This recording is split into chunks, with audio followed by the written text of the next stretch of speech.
ஒருத்தருக்கு ஒருத்தர் எல்லாரும் நாய்ப்பூனை போல சண்டை போட்டு இருக்காங்க. நம்ம காங்கிரஸ் ஆளுக்கு அவ்வளவு புத்தி இல்லை. இந்த பையன் என்னை விட 30 வயசு குறைவு. 30 வயசு. காங்கிரஸ் கட்சியினர் என்ன சொல்றாங்கன்னா, உங்களுக்கு முறையான பதவிகள் கொடுக்கப்படல, அந்த அதிருப்தியில இப்படி பேசுறீங்கன்னு ஒரு சிலர் சொல்றாங்க. அதனால அந்த வருத்தம் இருக்கா அப்படின்னு ஒரு கேள்வி முன்வைக்கிறேன். பைத்தியங்கள். நமக்கு ஒரு ரகசியமான ஒரு ஒப்பந்தம் இருக்கு. திரு ஸ்டாலினோட ஒரு சீட் ராஜ்யசபையில அவங்க கொடுக்க போறாங்க. சென்னை தங்கமயிலின் முதலாம் ஆண்டு விழா கொண்டாட்டம் வரும் மார்ச் 1ஆம் தேதி வரை ஏராளமான சிறப்பு தள்ளுபடிகள் உங்களுக்காக காத்திருக்கின்றன. விகடன் நேயர்களுக்கு வணக்கம். இன்றைய சிறப்பு நேர்காணல்ல காங்கிரஸ் கட்சியினுடைய மூத்த தலைவர், மூத்த அரசியல்வாதி, முன்னாள் மத்திய அமைச்சர் திரு மணிசங்கர் ஐயர் அவர்களை சந்திக்க இருக்கிறோம். சார் வணக்கம். வணக்கம் வணக்கம் வணக்கம். எப்படி சார் இருக்கீங்க? நான் நல்லா இருக்கேன். நீங்க? நல்லா இருக்கேன் சார், நல்லா இருக்கேன். கேரளாவில் நீங்க பேசின பேச்சுகள் தான் இந்தியா முழுக்க இப்ப பேசு பொருளா மாறி இருக்கு. குறிப்பா காங்கிரஸ் கட்சியில பெரும் விவாதத்தை ஏற்படுத்தி இருக்கு. நீங்க காங்கிரஸ் கட்சி ஆட்சிக்கு வராது அப்படிங்கிற அடிப்படையில அங்க கேரள மாநிலத்தை மையப்படுத்தி பேசியிருக்கீங்க. அது மட்டும் இல்லாம இந்தியா கூட்டணிக்கு தலைவராக, ஒருங்கிணைப்பாளராக மு க ஸ்டாலின் அவர்கள் தான் வர வேண்டும் அப்படிங்கிற அடிப்படையிலும் பேசியிருக்கேன். இது காங்கிரஸ் கட்சிக்குள்ளேயே ஒரு பெரும் சலசலப்பை ஏற்படுத்திருக்கு. இது எதன் அடிப்படையில இப்படியான கருத்துக்களை நீங்க முன் வச்சீங்க சார்? நான் ஒரு காந்திவாதி. நான் உண்மையா சொல்றது உண்டு. எவ்வளவு அருமையாக அந்த ஆட்சி தன் வேலையை செய்திருக்கு. நம்ம கட்சியில கேரளாவில் குறிப்பாக ஒருத்தருக்கு ஒருத்தர் எல்லாரும் நாய்ப்பூனை போல சண்டை போட்டு இருக்காங்க. யாரு நமக்கு ஓட்டு போட போறா? அப்படி இருக்கிறதுல ஏதோ கம்யூனிஸ்ட்ல எவ்வளவு தப்பு இருந்தாலும் ஒரு கட்டுப்பாடு இருக்கு. யாரு தலைவருங்கிறது தெரியுது. இங்க ரமேஷ் சென்னித்தலாவா, சசி தரூரா, வேற யாரோவா, அந்த சதீஷ்ங்கிறவர் இருக்கார், அருமையான ஆளு. நான் அங்க சொன்னேன், அவரை நீங்க தலைவரா போட்டேன்னா அப்போ நான் நினைக்கிறேன் விஜயனை தோக்கடிக்க முடியும். ஆனா பாக்கி ஆளுகளை வச்சுட்டு இப்படிதான் நீங்க ஜெயிக்க போறீர்கள். அந்த காரணமாக இவர்கள் ஜெயிக்க போறாங்கன்னு நான் சொன்னேன். அதே நேரத்துல நான் இதுவும் சொன்னேன், நான் ஒரு காங்கிரஸ் ஆளராக இருக்கிற காரணமாக நான் விரும்புகிறேன் யூடிஎஃப் உடைய வெற்றி வரணும். ஆனால் ஒரு காந்திவாதியா இருக்கிற காரணமாக எனக்கு உண்மையை சொல்லணும், எனக்கு சத்தியத்தை சொல்லணும். அந்த சத்தியத்தின் அடிப்படையில் இவங்க தான், சிபிஎம் தான் ஜெயிக்க போறது. இதான் அருமையான ஆட்சி அவங்க நடத்திருக்காங்க. என்ன இருந்தாலும் கேரள மாநிலத்தை பொறுத்தவரை நீங்க எதிர்கட்சி தானே. நீங்க ஆளுங்கட்சியை பாராட்டுறது, அந்த கட்சி தான் மீண்டும் ஆட்சிக்கு வரும் அப்படின்னு சொல்றது அப்படிங்கிறது காங்கிரஸ் கட்சிக்கு எந்த அளவுக்கு வலு சேர்க்கும் அப்படின்னு நீங்க நினைக்கிறீங்க? அதை மீண்டும் பலவீனப்படுத்தாதா? எனக்கும் அதற்கும் எந்த விதமான சம்பந்தம் இல்லை. நான் கேரள ஆள் இல்லை. டெல்லியில கூட என்ன ஒரு பக்கம் போட்டிருக்காங்க. அப்படி இருக்கிறதுல நான் கிட்டத்தட்ட என்னுடைய தனி அபிப்பிராயத்தை சொல்லிட்டு இருந்தேன். நான் காங்கிரஸியாங்கிறது இன்னைக்கு தானே ஆரம்பிச்சிருக்காங்க. என்ன மயிலாடுதுறையிலேருந்து நீக்கின நேரத்துல இவங்க ஏன் பேசல? எதுக்காக நீங்க ஒரு காங்கிரஸ் ஆளு இப்படி வீணா எடுக்கிறேன்னு ஏன் சொல்லல?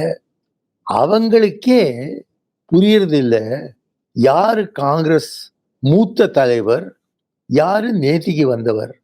ஆனால் நீங்க அதை விட இதெல்லாம் விடுங்க. முக்கியமான கேள்வி நீங்க கேட்டது, ஏன் நான் மு க ஸ்டாலின் தளபதி அவர்களை நம்ம இந்தியா கூட்டணியுடைய தலைவராக வரணும் என்று நான் சொல்லியிருக்கேன். 3 முக்கியமான காரணங்கள். 1, முக்கியமானது, மு க ஸ்டாலின் தளபதி அவர்களுக்கு ஆங்கிலம் குறைவாக தான் தெரியும், ஹிந்தி கட்டோட தெரியாது. ஸோ எப்படி காமராஜர் அவர்களுக்கு 1964 நேரு தவறி போனதுக்கு பிறகு நீங்களே வாங்குன்னு சொன்ன நேரத்துல காமராஜர் சொன்னார், நோ இங்கிலீஷ், நோ ஹிந்தி, அதுதான் பதில் கொடுத்திருக்கார் எல்லார்ட்டையும். ஸோ இதுதான் சூழ்நிலை இங்க. ஸோ ராகுல் அவருக்கு ஏதோ விதமான கவலை இருந்தாக்க, யார் நம்ம இந்தியா அலையன்ஸுடைய தலைவராக போடுறோமோ அவர் தான் பிரதமராக வரப்போறாங்கிற ஏதோ ஒரு மனசுல சந்தேகம் இருந்தால் ஸ்டாலின் தான், தளபதி தான் இன்னைக்கும் தமிழ்நாடு விட்டுட்டு டெல்லி வரைக்கும் வரப்போறதில்லை. அவர் வந்தாரானால் நான் அதை பாராட்டுவேன், நான் அதை வரவேற்புவேன். ஆனால் இன்னி தேதியில அவர் தமிழ்நாட்டை விட்டுட்டு டெல்லிக்கு வரப்போறதாக எனக்கு தெரியல. ஆகவே இந்த ஒரு விஷயத்தை பற்றி யாரு பிரதமராக போறாருங்கிறது அதை பத்தி யோசிக்கிறதுக்கு முன்பு தயவு செய்து யாரால ஜெயிக்க முடியுங்கிறது அதை பத்தி நீங்க சிந்தித்து பார்த்து வெற்றி அடைந்ததுக்கு பிறகுதானே யாரையோ ஒரு பிரதமரா போட போறாங்க. ரெண்டாவது காரணம், இதை விட முக்கியமானது, அது என்னன்னா, சென்ற 1.5 வருஷமா 2 வருஷமா விஷயத்தை பத்தி பேசுறவர் ஒருவர் தான் எதிர்கட்சிகள்ல. நான் டெல்லியை பத்தி பேசுறேன். அதுல மு.க. ஸ்டாலின் தான், தளபதி தான் விஷயங்களை ஒவ்வொன்றா எடுத்து சொல்லியிருக்காரு. உங்களுடைய பேட்டிலே நீங்க குறிப்பா சொல்லியிருந்தீங்க, நான் ஒரு காந்தியவாதி, ராகுல் கிடையாது அப்படின்ற ஒரு விஷயத்த சொல்றீங்க. அதுல இருந்தே உங்களுடைய ராகுல் எதிர்ப்பு அப்படின்ற ஒரு மனநிலை வெளிப்படுது. ராகுல் மீது உங்களுக்கான அதிருப்தி இருக்கு, அவருடைய செயல்பாடுகள் உங்களுக்கு பிடிக்கல அப்படின்ற மாதிரியான ஒரு கருத்துக்களை முன்வைக்கிறாங்க. உண்மையிலேயே உங்களுக்கும் அவருக்குமான இடைவெளிங்கிறது ரொம்ப அதிகமாயிருச்சா? எந்த விஷயத்துல அவரோட நீங்க முரண்படுறீங்க? அதுக்கான ஒரு காந்திவாதியன் 6 வயசுலயே காந்தியே எனக்கு கற்றுக் கொடுத்திருக்கார் எப்படி நமக்கு வாழணுங்கிறது. நம்ம காங்கிரஸ் ஆளுக்கு அவ்வளவு புத்தி இல்லை.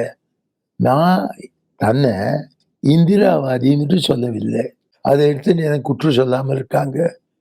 ஏனென்றால் நான் ஏன் அது சொல்லனா, 18 மாசம் அந்த அம்மா வீணா அந்த எமர்ஜென்சி நடத்தினார். எந்த ஜனநாயகம் நம்மள்ட்ட இருந்ததோ அதை சர்வாதிகரணமாக மாற்றினார். அந்த காரணமாக நான் ஒரு இந்திராவாதி இல்லை. இப்போ நம்ம ராகுலுக்கு வரலாம். இந்த பையன் என்னை விட 30 வயசு குறைவு. 30 வயசு. அவர் எப்படி என்னுடைய குருவா ஆயிட்டு இருக்கிறது? முடியவே முடியாது. அது போக அவரோட வேலை செய்யறதுக்கு நான் தயாரா இருக்கேன். அவர் தான் எனக்கு வாய்ப்பு கொடுக்கல. எனக்கு எந்த விதமான வருத்தம் இல்லை. நான் வரலாறு சொல்லிட்டு இருக்கேன். எனக்கு எந்த விதமான வருத்தம் இல்லை. காங்கிரஸ் கட்சியினர் என்ன சொல்றாங்கன்னா, உங்களுக்கு முறையான பதவிகள் கொடுக்கப்படல, அந்த அதிருப்தியில இப்படி பேசுறீங்கன்னு ஒரு சிலர் சொல்றாங்க. அதனால அந்த வருத்தம் இருக்கா அப்படின்ற ஒரு கேள்வி முன்வைக்கிறேன். பைத்தியங்கள். நான் என்னைக்கு பதவி கேட்டிருக்கேன்? பதவி எனக்கு வந்திருக்கு. உங்களுக்கு தனிப்பட்ட வகையில ராகுல் மேல எந்தவித அதிருப்தியோ இதுவும் இல்ல. உங்களுக்கு தனிப்பட்ட வருத்தம் இல்ல. நம்மளுக்கு பதவி கொடுக்கல. எப்படி அதிருப்தி இருக்கலாம்? ஆளையே எனக்கு தெரியாது. அவர் சென்ற 13 வருஷத்துல ஏதா 2013 வந்தார். இன்னைக்கு 2026. 4 முறை என்கிட்ட சொல்லியிருக்கார், உங்களுக்கு அப்பாயின்மெண்ட் நான் கொடுக்க போறேங்கிறது. 4 முறை கொடுக்கவில்லை. அதே நேரத்துல என்னன்னா, மயிலாடுதுறையை நம்ம தளபதி அவர்கள் திமுக எடுத்துட்டார் 2019. அப்போ அதை மாநிலத்தை திமுகவுக்கு கொடுத்ததுக்கு பிறகு அவர் வேணுகோபால் மூலியமாக என்ன ஃபோன் போட்டார். நமக்கு ஒரு ரகசியமான ஒரு ஒப்பந்தம் இருக்கு, திரு ஸ்டாலினோட ஒரு சீட் ராஜ்யசபையில் அவருக்கு கொடுக்க போறாங்க. ஸோ வேணுகோபால் என்று சொல்றார், அந்த சீட் உங்களுக்கு ராகுல் என்கிட்ட உங்கள்கிட்ட சொல்லியிருக்கார். ஜூன் மாசத்துல தேர்தல் வந்தது. நான் வேணுகோபாலை போய் பார்த்தேன். அவர் சொன்னார், நீங்க என்ன செய்கிறீங்க இந்த ரூம்ல தான்? நான் சொன்னேன், நீங்க ஃபோன் விமானத்துலேருந்து பேசினே அதை பற்றி கேட்கறதுக்கு வந்திருக்கேன். நான் உங்களை ஃபோன் போட்டேன், நீங்க பதில் கொடுக்கல, இப்போ நீங்க வெளியே போகலாம். இப்படியா ஒரு மூத்த தலைவர்கிட்ட பேசுறது? இப்போ எனக்கு சொல்லுங்க, நீங்க என்ன பார்த்தாச்சு, உங்க தர்ஷகர் அனைவரும் பார்த்திருக்காங்க. என்னால என்ன ஒரு எலெக்ஷன் நிற்க முடியாதா? ஏன் என்ன எடுக்கிறேன் இந்த வயசுல? ஒரே காரணம், நமக்கு வேற ஆள் வேணும். யாரை போடணும் என் இடத்துல? முதல்ல ஒரு பிராமணரை எடுத்தாங்க. ஏதோ மாயரும் ஒரு பிராமண தொகுதின்னு சொல்லி பைத்தியதனம். அந்த ஆளை என்னால ஏற்றுக்கொள்ள முடியாதுன்னுட்டு தலைவர் சொல்லியிருக்கார். அந்த காரணமாக அந்த ஆளுக்கு இடம் கொடுக்கவில்லை. அதுக்கப்புறம் சிதம்பரத்தை சொல்லி என்ன கேட்கல, சிதம்பரத்தை சொல்லி ஒரு வன்னியரை நீங்க தேடிடுங்கோங்கிறாங்க. இங்கேயோ சென்னையிலேருந்து ஒரு வன்னிய வேட்பாளர் வராங்க. அந்த நபர் பிரவீன் சக்கரவர்த்தியை சொல்றீங்களா? நீங்க சொல்லுங்கோ. இல்ல, பிரவீன் சக்கரவர்த்தி ஒரு ஐயங்கார், அவரை போடுறதா என்ன இருந்தது.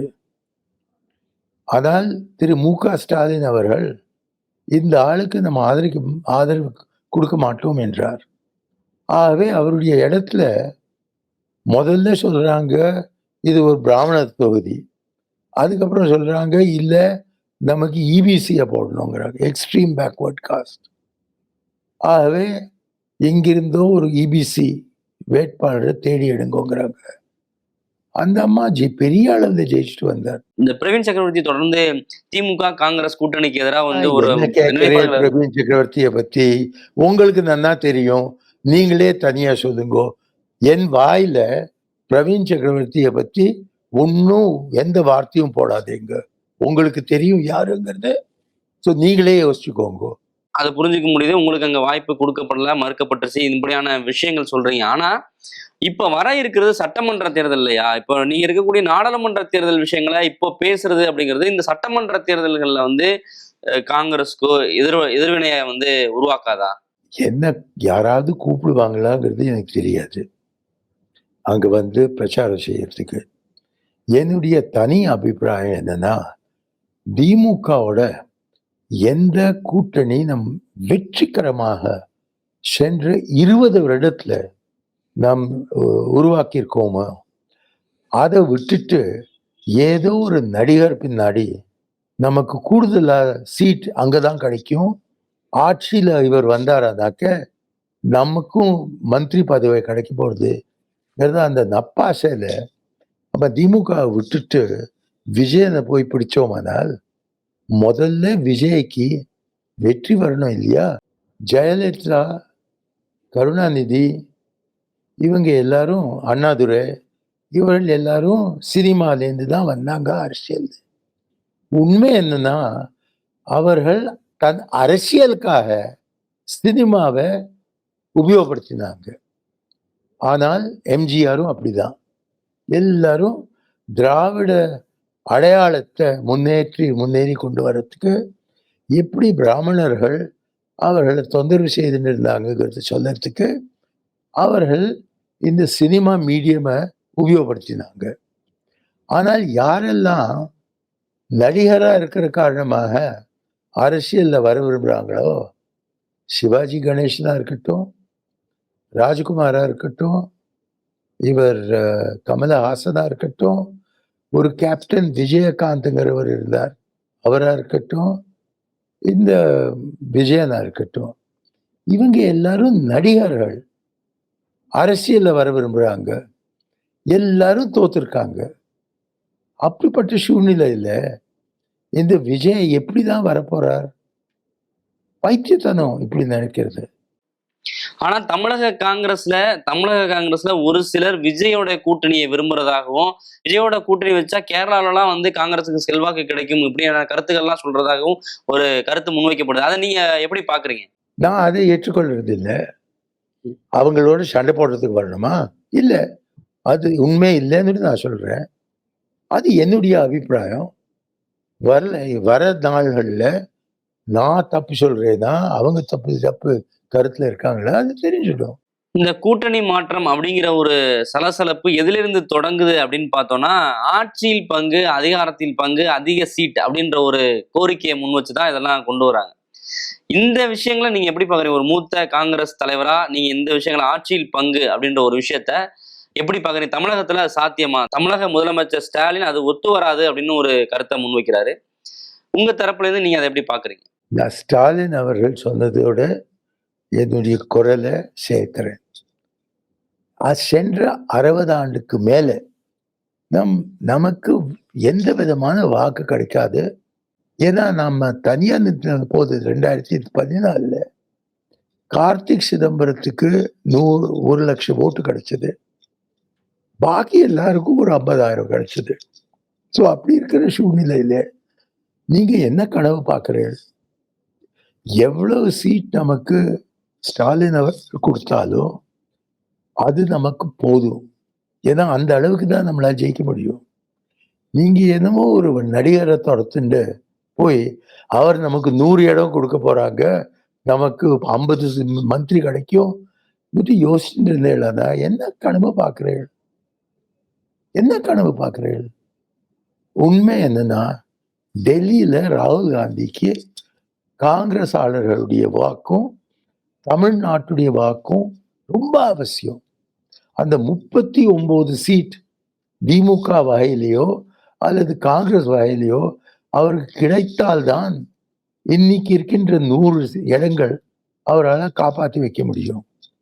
நம்ம தமிழ்நாடு விட்டு போயிடுச்சுன்னா அந்த 100 உடனே 60 ஆகும். இதை நீங்க மனசுல வச்சுக்கோங்க. உண்மையா நீங்க தேசபக்தரா இருந்தால், நீங்க நாட்டுக்கு முக்கியத்துவம் அளிக்கிறீர்களானால் பாஜகவை தோக்கடிக்கிறது மிக மிக அவசியம். அது செய்யறதுக்கு மு.க. ஸ்டாலின் தான் ஒரு நல்ல அலாய், ஒரு நல்ல கூட்டணி அமைக்கிறதுக்கு அவர் தான் சரியான ஆளு. ஆனா இத மற்ற தலைவர்கள்லாம் ஏத்துப்பாங்களா ஐயா? மற்ற தலைவர்கள் இப்போ மம்தா, தேஜஸ்வி இது மாதிரியான மற்ற தலைவர்கள் ஏத்துப்பாங்களா?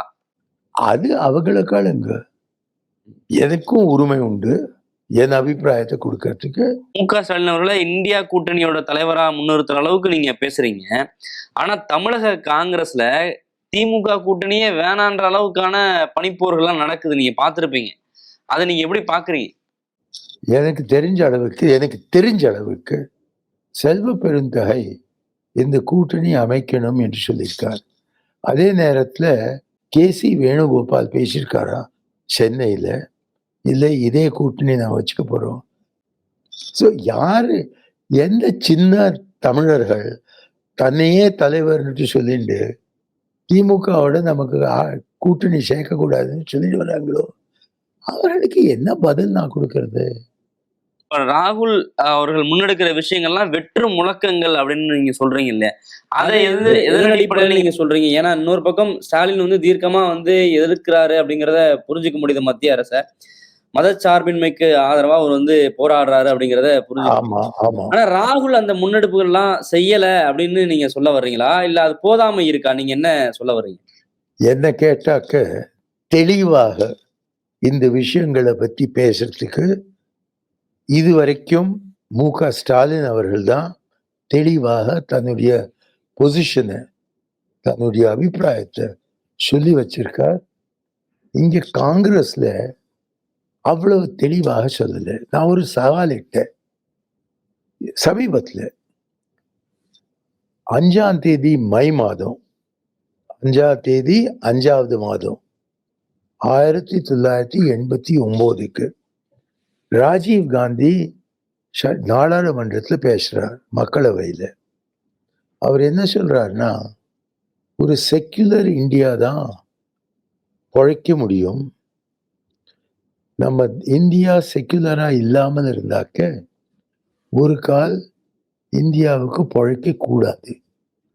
நான் என்ன சவால் இட்டேன்னா, அப்பா சொன்னதை நீங்க மகன் வாய் மூலமாக இன்னைக்கு நீங்க திருப்பி சொன்னீங்களானால் நான் உடனே அடியாக ராகுல் காந்தியுடைய கால் விழுந்து ஒரு சாஷ்டாங்க நமஸ்காரம் நான் அவருக்கு கொடுப்பேன். ஆனால் இதுவரைக்கும் அந்த வார்த்தைகளை அவர் சொன்னதில்லை. ஸ்டாலின் நான் சொல்லியிருந்தேன், ஆனால் தாராளமா அவர் சொல்லியிருப்பார். ஏன்னா அதுதான் சொல்லிட்டு வர்றார். ராகுல் காந்தி தான் ஒட்டுமொத்த காங்கிரஸோட நம்பிக்கையின் முகமா பார்க்கப்படுது. இப்ப நீங்க முன்வைக்கிற கருத்துக்கள் அதற்கு நேரெதிரா இருக்குல்ல. நீங்க கேரளாவில சொன்ன ஒரு விஷயம் கூட வந்து காங்கிரஸ் தலைவர்களுக்குள்ள ஒற்றுமை இல்லை அப்படின்ற ஒரு விஷயத்த சொல்லியிருந்தீங்க. உங்களுடைய கருத்தும் அந்த ஒற்றுமை இன்மை அப்படின்ற ஒரு இடத்துல போய் சேருதா? இதை எப்படி புரிஞ்சுக்கிறதுங்க ஐயா? அது என்னாலே என்ன செய்ய முடியும்ப்பா? என்னாலே சொல்ல முடியும். அது எங்க போய் சேர்றதுங்கிறது அது என் கையில இல்லை. ஓகேங்க, உங்களுடைய கருத்துக்களுக்கு நன்றி, உங்களுடைய நேரத்துக்கு நன்றி. நிறைய தகவலை பகிர்ந்துட்டீங்க. விகடன் சார்பாக உங்களுக்கு நன்றிங்க. நன்றிப்பா, நன்றி, வணக்கம். உங்கள் அபிமான சென்னை தங்கமயிலின் முதலாம் ஆண்டு விழா சிறப்பு சலுகை. நீங்கள் வாங்கும் செயின், மாலை, வளையல்களுக்கு சேதாரத்தில் 50% வரை தள்ளுபடி. இச்சலுகை மார்ச் 1ஆம் தேதி வரை மட்டுமே. தங்கம் வாங்க தங்கமயிலுக்கு வாங்க.